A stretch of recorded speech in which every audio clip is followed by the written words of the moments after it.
tous, c'est Letty de la chaîne Mystique. Alors on se retrouve aujourd'hui pour la première vidéo du vlog du mois de février, février des cartes. Donc c'est un vlog qui est consacré aux méthodologies de tirage. Alors pour cette première vidéo, on va faire en méthodologie le grand tableau avec un petit Lenormand. Alors ce sera ma façon personnelle d'aborder ce tirage qui est certainement pas conventionnel, je sais pas en fait, mais c'est vraiment ma pratique. Parce que ce qui est important, ce qu'il faut vraiment avoir en tête lorsqu'on fait des tirages, c'est d'être à l'aise, que ça soit fluide, que ça soit cohérent pour vous.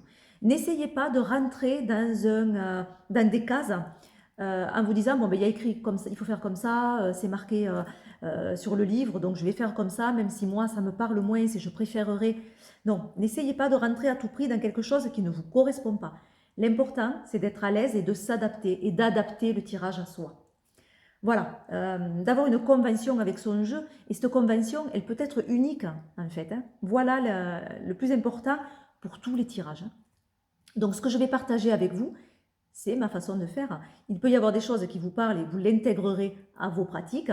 Et des choses, vous allez vous dire, ah, fais comme ça, c'est rigolo, mais moi, je préfère faire à ma façon parce que ça me parle mieux. Voilà. D'ailleurs, c'est très intéressant ces échanges. Après, n'hésitez pas hein, à me dire ce que vous faites différemment, comment. Voilà, c'est toujours des échanges qui sont fort agréables. Alors, quand faire ce tirage, le grand tableau avec le petit Lenormand, moi, je le fais pour avoir une vision globale, pour avoir une vision générale sur une période et dans les différents domaines de la vie. Donc, c'est ce qui est intéressant. On a vraiment un flash sur la vie générale de la personne ou de soi-même, hein, selon à qui on fait le tirage. Et il y a beaucoup de pistes en fait et beaucoup de choses à regarder et ça c'est vraiment intéressant du coup. Alors, en parlant de ça, je ne ferai pas d'interprétation du tirage parce que sinon la vidéo va durer 1 heure et demie. Non, c'est pas possible. Oui, parce qu'il y a tellement de choses à voir que ça va être beaucoup trop long, me connaissant en plus. Alors j'essaye de me préparer, hein, de me conditionner en me disant pas d'interprétation, ne rentre pas là-dedans. C'est pas facile. Voilà, et qu'est-ce que je voulais vous dire aussi? Je vais tourner la caméra, comme ça vous allez pouvoir voir le grand tableau et j'espère qu'il y aura une vision, vous allez voir toutes les cartes. Voilà, je crois que je vous ai tout dit au niveau de l'introduction de ce tirage, donc qui est très intéressant et que je fais moi très régulièrement en fait. Voilà, pour moi ou en séance. J'aime bien passer par un grand tableau parce que ça donne énormément de pistes. Voilà, allez, alors j'ai pas préparé la vidéo. J'espère que je serai assez explicite et que ça ne va pas partir dans tous les sens. Je vais essayer en tout cas. Donc ce que je fais moi, avant de commencer un grand tableau, c'est que je mélange mes cartes, je coupe, et après je vais les disposer dans le sens où elles tombent. Alors, je vais vous montrer, hop, voilà, je coupe. Et maintenant, je vais les disposer une à une comme ça, en mettant à mesure les cartes sur mes cases du grand tableau. Voilà, alors je les installe et je vous retrouve tout de suite. Voilà, mes cartes sont positionnées. Alors je prends toujours une baguette quand je fais des tirages des petits Lenormand, je ne sais pas pourquoi, c'est une habitude. Voilà, alors ce que je fais en premier, lorsque je dispose mes cartes sur les emplacements, sur les maisons, je regarde si une carte tombe dans sa maison. Voilà, par exemple, la maison de l'homme. Si l'homme était tombé dans cette maison, il aurait eu un éclairage particulier. C'est-à-dire qu'on nous dit, ben, fais attention à ça. C'est quelque chose d'important dans le tirage, de majeur. Voilà, donc là, ce n'est pas le cas. Aucune carte n'est tombée dans sa maison. Ensuite, je commence par faire... C'est-à-dire que d'abord, je fais quelque chose de très général et petit à petit, je vais rétrécir mes interprétations et aller à des détails. Mais au départ, je regarde de façon générale. Donc, les cartes qui tombent dans leur maison et la petite histoire. La petite histoire, ce sont les cartes qui se trouvent dans les angles. Donc, celle-ci, celle-ci, celle-ci et celle-ci. Là, on a la petite histoire de qu'est-ce qui se trame en ce moment. Qu'est-ce que le consultant a en tête? Qu'est-ce qu'il veut savoir? Voilà. Donc, je commence toujours par cette carte, moi. C'est par habitude. Donc, voilà, c'est celle qui est en bas et côté passé. Donc, je prends le passé en bas, je monte, deuxième, troisième, et je finis sur la carte côté futur en bas. Voilà, donc par exemple là, un choix, une décision à prendre qui est peut-être compliqué pour la personne. Ce choix, cette décision doit être fidèle à elle-même, elle doit être fidèle à elle-même par rapport à un projet. C'est-à-dire que la personne est en train de faire le nid à quelque chose, un projet, et ça concerne bien cette personne, si c'est une femme par exemple. Voilà, elle est partie prenante par rapport à ce projet, par rapport à ce choix qu'elle va faire, à cette décision. Je regarde les cartes aussi comme ça. Je les regarde en petite histoire comme ça, mais aussi de façon diagonale. Donc c'est pour ça que la carte du chien, je ne suis pas partie sur un ami. Je suis partie sur le fait d'être centré avec soi-même et ce côté de fidélité, de loyauté. Parce que j'ai la dame en face. Voilà, donc pour moi, vu que le tirage est pour une dame, on imagine, pour moi, il y a quelque chose dans ce tirage par rapport à elle, d'être sincère avec elle-même, loyale avec elle-même. Voilà. Donc voilà, un choix loyal qu'elle doit faire pour faire évoluer une situation, pour faire le nid à quelque chose. Euh, et elle doit passer par là. Ensuite, je regarde les deux cartes qui sont au centre du tirage. Elles sont ici, les deux cartes centrales. Donc là, on voit qu'est-ce qui est central à ce tirage. Central, on a l'amour, ou les relations, et on a les nuages.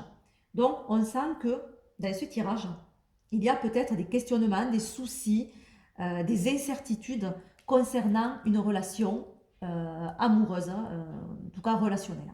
Et on a l'homme qui est juste à côté, donc voilà, je pense qu'effectivement, il y a une relation amoureuse et il y a quelques incertitudes, quelques doutes, quelques soucis. Bon, c'est des nuages, hein, les nuages ne sont pas faits pour rester, voilà, hein, mais on a des petits soucis par rapport à ça. Toujours dans les nuages, ce qui est intéressant, c'est on a un côté sombre, un côté clair. Donc on voit que quand même l'amour est sur le côté clair des nuages. Donc je dirais que ce sont des soucis, mais que ça va s'atténuer. Ça aurait été l'inverse. Hein. On aurait eu dans ce sens-là, on avait les nuages beaucoup plus sombres côté amour. Donc c'était peut-être des soucis un petit peu plus embêtants. Voilà. Là, on voit que le côté sombre est côté de la faux, donc de ce qu'il faut trancher. Et voilà, il y a quelque chose à trancher, à couper, et qui est peut-être difficile. Voilà, donc de façon générale. Ensuite, je vais aller voir la dame, si c'est une dame à qui on fait le tirage, je vais voir où c'est qu'elle est positionnée. Alors là, elle est pas très bien positionnée, je vais vous expliquer pourquoi. Mais voilà, on a connu mieux. Toutes les cartes qui sont de ce côté nous parlent du passé. Les cartes qui sont comme ça nous parlent du présent. Et les cartes qui se retrouvent après nous parlent du futur. Donc forcément, là, il n'y a pas de carte de futur. Il n'y a que des cartes du passé. Alors moi, je ne considère pas que ces cartes-là sont le futur, de passer à la ligne suivante. Non, moi, quand ça arrive, ça, et c'est très bien que ça soit le cas, là au moins on peut en parler, quand ça arrive, pour moi, ce qui est important à l'heure actuelle pour la personne, c'est peut-être un travail d'introspection, c'est de travailler sur son passé, de porter des éclairages par rapport à quelque chose du passé qui a peut-être pas encore été bien, bien mis à profit, en fait. Hein, voilà. Il faut travailler sur son passé pour pouvoir avancer et voir le futur. Pour l'instant, il y a trop de choses qui encombrent la personne au niveau du passé. Voilà. Et inversement, si elle était tombée ici, on pourrait dire qu'on n'a pas de carte de passé, du coup. Mais voilà. Mais peut-être que le passé est le passé, c'est terminé. Il y a une page qui vient de se tourner. Et maintenant, à l'heure actuelle, au moment où on fait le tirage, l'important pour la personne est de se tourner vers l'avenir. Parce que le passé, ça ne sert à rien d'y revenir dessus. Voilà. Pour la ligne du présent, là, on n'a que des cartes au-dessus de la personne. Je vais la remettre là. On n'a que des cartes au-dessus. Donc, c'est des choses qui sont conscientes. Souvent, les cartes qui se retrouvent au-dessus de la personne, pour moi, c'est quelque chose de conscient. Les cartes qu'il y a en dessous, c'est un petit peu plus inconscient. Voilà. Donc là, on n'a que des choses que... La personne est consciente, en fait, de ce qui se trame au niveau de son présent. Si on l'avait ici, voilà, on aurait les cartes du présent, donc, avec ce qui est conscient et ce qui est un petit peu plus inconscient. Voilà. Voilà. Ensuite, une fois que j'ai interprété mes cartes du passé, mes cartes du futur quand il y en a, les cartes du présent, je vais tirer un fil. Alors, en fait, je regarde la dame, dans quelle maison elle tombe. Elle tombe dans la lune. Donc j'interprète. Pourquoi dans la lune? Qu'est-ce qui se passe? Qu'est-ce qui se passe actuellement dans sa vie? Donc ça peut parler d'énormément de choses, hein, d'un côté de très sensible, hein, d'une sensibilité, d'une perception des choses. Ça peut nous parler d'un cycle qui est en train de se passer, hein, peut-être un changement de cycle également. Elle peut nous parler aussi, cette carte, de ce qui n'est pas clair, des peurs que l'on peut avoir. La lune me fait toujours penser, moi, au passé, justement. Donc, et avec ce tirage où le passé est très important, je pense que, voilà, il y a quelque chose de cet ordre-là qui va être majeur. Donc voilà, on va interpréter aussi la lune puisqu'elle tombe dans la maison de la lune. Donc il y a des choses qui sont peut-être encore très enfouies, qui ne sont pas révélées. Il n'y a pas de lumière encore de fait sur une situation. Et je continue. Comme ça tombe sur la maison de la lune, mais je vais voir où se trouve la lune. Parce que ça va me donner encore un petit peu plus d'indications sur l'interprétation. La lune est juste en dessus. Donc c'est quelque chose qui est en train de se tramer, c'est-à-dire c'est quelque chose qui est dans son présent. Donc la lune est dans la maison du cœur. Donc on a bien une problématique relationnelle. On le sentait puisque c'était au milieu. Mais voilà, on a bien une problématique relationnelle. Des questionnements peut-être par rapport à l'amour, hein, et quelque chose qui n'est pas très clair avec la lune. Euh, voilà, ou quelque chose qui est vécu dans l'hypersensibilité. Donc on va aller voir le cœur, où c'est qu'il est et dans quelle maison il se trouve. Le cœur se trouve dans la montagne. Donc on a bien des difficultés. Et à partir de là, on peut tracer un fil. On se dit, mais voilà, ça, la dame se trouve dans cette maison qui se trouve ici, qui se trouve là, et on va créer comme ça un petit fil qui va être logique par rapport à ce qui se passe. Voilà, j'espère que je me fais bien comprendre. Et ça, je vais le faire pour tout, en fait. Donc, une fois que j'ai fait ça, si on a problème, on va continuer sur le problème du relationnel, du couple, du cœur, puisque on sent que quand même c'est quelque chose de primordial dans ce tirage. Donc je vais aller voir où se trouve la carte du cœur, qui représente l'amour, et de l'homme aussi. Ou de l'autre femme. Souvent dans les jeux, il y a deux femmes et deux hommes, ce qui est bien. Par rapport au couple homosexuel. Donc c'est bien, puisque du coup, on peut mettre deux femmes, on peut mettre deux hommes, on fait comme on souhaite. Si malheureusement dans le jeu, il n'y a pas deux hommes et deux femmes, ben, autant trouver une façon de faire qui puisse convenir. Des fois, il y a des cartes en plus dans les jeux.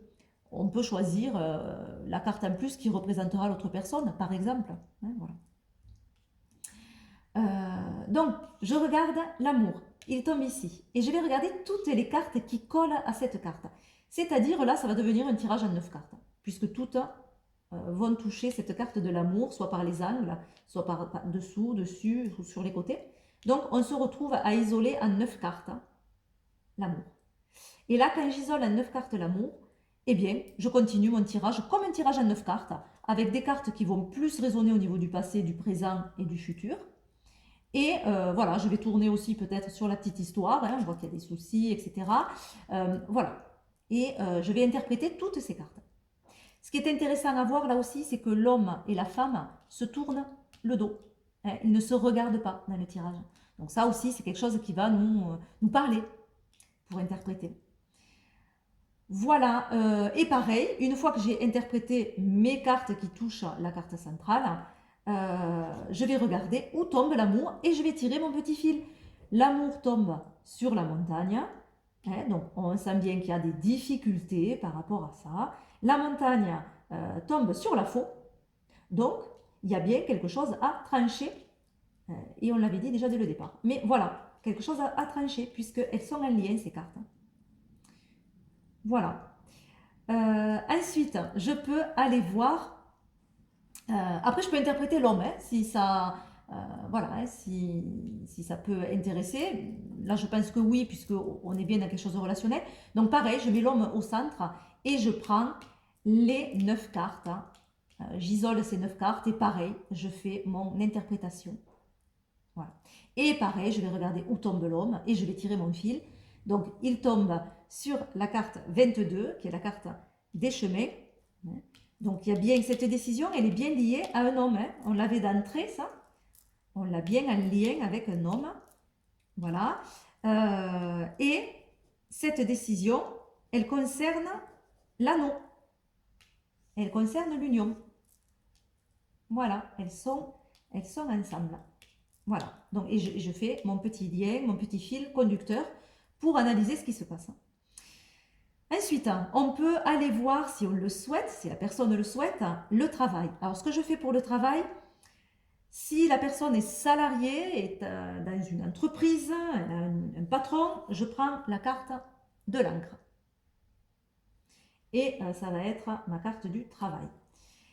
Si c'est une personne qui est à son compte, je prends la carte du renard.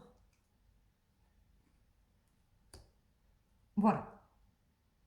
Et là, je suis en train de penser, l'homme, je regarde aussi, et je crois que je ne vous l'ai pas dit pour la femme. Donc, comme je vous ai dit, je regarde les 9 cartes qu'il y a autour. Je regarde dans quelle maison il tombe, d'accord? Et je fais mon petit lien. Mais je regarde aussi la maison de l'homme, qu'est-ce qu'il y a comme carte dessus? Là, il y a le renard. Et ça aussi, ça va me donner des indications. À la femme, on a le trèfle. Donc, on a quand même une notion d'opportunité, de chance, hein, qui va arriver, sachant que cette chance est liée avec, on va aller le voir, donc la maison 2, on cherche, maison 2, la maison du trèfle, avec un nouveau commencement. Donc, la chance pour cette femme, hein, l'opportunité qu'elle va avoir, c'est de commencer quelque chose de nouveau. Ah, et d'ailleurs, ben oui, ça tombe sur le trèfle. Voilà. Et l'enfant, la maison 13, qu'est-ce qu'on a? On a des nouvelles. Voilà, bon, et ben on peut faire le lien du coup. Hein. Voilà, nouvelle opportunité, chance concernant quelque chose de nouveau qui arrivera par message. Voilà. Voilà, donc j'espère que je suis claire. Hein. Ensuite, donc, le travail. Si je prends cette carte, admettons que la personne est salariée. Je vais regarder donc les cartes qui touchent celle-ci. Donc là, on a celle-là. Voilà. Et on fait une interprétation de ces cartes pour voir ce qui se passe au niveau du travail. Et si on prenait le renard, on refait là un tirage à 9 cartes et on la met au niveau central. Ensuite, qu'est-ce qu'on peut aller explorer? Et donc on continue pareil, hein, c'est-à-dire que la carte du travail, admettons on prend celle-là, elle tombe sur l'homme. Donc on va voir ce qui se passe, pareil, on fait le petit cheminement pareil. Et on va voir aussi qu'est-ce qu'il y a sur la carte du travail. Donc par exemple, s'il est à son compte, c'est la maison 14. Et à la maison 14, on a les poissons, qui peut parler justement de finances, hein, d'abondance, de finances, voilà. Donc ça peut être aussi un aspect financier par rapport au travail qui peut être intéressant et on analyse ce qui se passe par rapport à tout ça. Voilà. Ensuite, qu'est-ce qu'on peut aller voir? On peut aller voir l'amitié, si c'est un questionnement de la personne. Donc toujours pareil, on isole les cartes. Donc là, il n'y aura que celle-ci. Hein, voilà, à interpréter. Et on va regarder sur quoi la carte tombe et on tire le fil. Voilà, toujours pareil. Qu'est-ce qu'on peut aller voir? Les finances. À ce moment-là, je prends les poissons. La santé, je prends l'arbre, même si j'évite de faire des tirages qui concernent la santé, mais on peut aller voir au niveau de la vitalité, je préfère appeler ça comme ça, si tout va bien, s'il y a des petits conseils, mais c'est vrai que je ne rentre pas jamais dans les tirages concernant la santé. Voilà, qu'est-ce qu'on peut aller voir? S'il y a un projet vraiment très particulier, je peux à ce moment-là prendre en considération la cigogne, hein, ou un déménagement aussi. Je peux aller voir ce qui se passe au niveau de la cigogne. Voilà. Non, je suis en train de passer à un truc, c'est que la cigogne, elle tombe sur le cercueil, et donc j'étais en train de regarder où était le cercueil, parce que là aussi, on a des liens, hein, vu que c'est des cartes en coin. Le projet va être de finir quelque chose, et on l'avait cette notion-là, mais le projet est de terminer, de mettre fin à quelque chose. On a la solution juste à côté, donc ça sera la solution. Et on a le cercueil qui tombe aussi dans la maison de la clé, donc de la solution. Donc on a bien un lien avec ces cartes-là. Hein, voilà. Bon, enfin bref, je viens de le voir maintenant, c'est pour ça. Voilà, donc vous voyez dans ce tirage, en fait, on fait énormément de liens. C'est pour ça que je vous dis, je ne rentre pas vraiment dans des interprétations, sinon ça serait très long, très très long. Mais c'est très intéressant. Voilà, on peut aller voir tellement de choses, en fait. Si on veut aller voir pour un enfant aussi, forcément, on va isoler la carte de l'enfant. Qu'est-ce que je pourrais vous dire encore? Je crois que j'ai fait plus ou moins le tour. Si on veut au niveau de la maison, de son foyer, on peut prendre la carte de la maison aussi. Voilà, je crois que j'ai fait le tour sur ce tirage grand tableau. J'espère que j'étais assez claire. N'hésitez pas si vous vous posez d'autres questions que je n'ai pas abordées. Voilà, maintenant, moi, j'ai qu'une chose à vous dire, c'est à vos cartes, hein. Je vous fais plein de gros bisous et je vous retrouve pour une autre vidéo du vlog février tes cartes. À très vite, bye bye.